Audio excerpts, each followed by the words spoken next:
You ask Tiger to solve.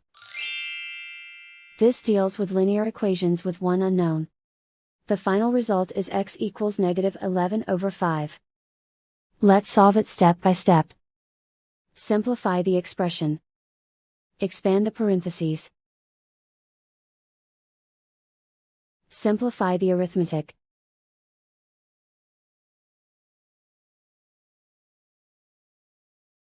Group all constants on the right side of the equation.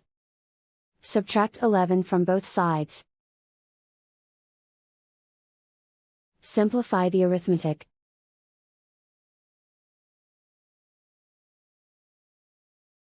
Isolate the x.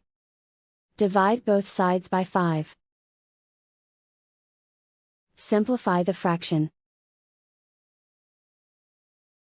And so the final result is x equals -11/5.